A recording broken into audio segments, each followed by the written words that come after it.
All right, so let's start with the big story that we are tracking on WION at this hour, where the president of COP26, Alok Sharma, has outlined the goals for COP26's summit that need to be achieved. Focusing on a target of about 1.5 degrees Celsius is the maximum temperature increase in comparison with the pre-industrial levels. Now, speaking at the pre-COP26 summit in Milan, Sharma spoke about the whopping $100 billion that is being pledged to assist the vulnerable nations in tackling climate change. Alok Sharma also called for renewed urgency in efforts and more ambitious national target plans to combat the crisis. We need to deliver on the 100 billion a year, and I have said many times before, and I repeat again, that delivering on the 100 billion is absolutely a matter of trust.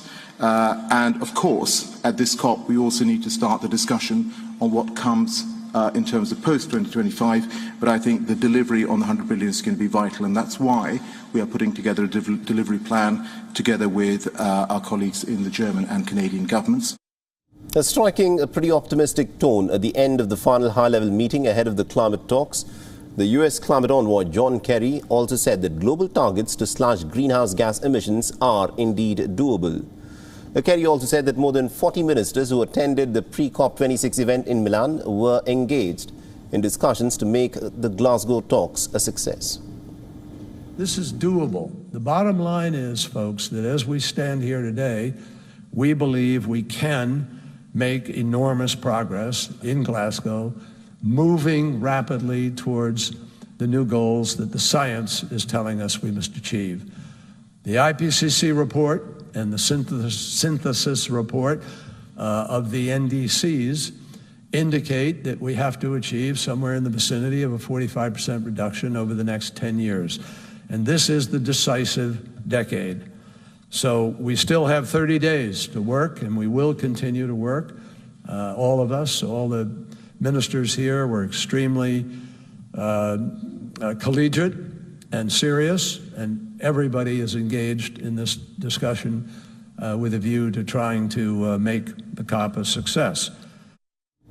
Meanwhile, hundreds of young people led by the Swedish activist Greta Thunberg marched in Milan to demand swift climate action and government measures to tackle the crisis. The rally took place on Friday as a continuation of the Fridays for Future movement that had brought students to the streets in cities across the globe 2 years ago, before the onset of the coronavirus pandemic.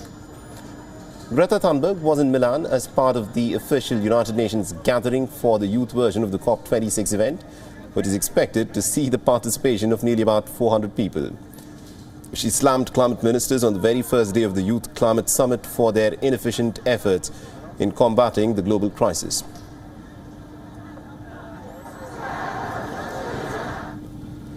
Meanwhile, young climate activists across the United Kingdom have called for Boris Johnson and other party leaders to meet with them ahead of the COP26 climate summit.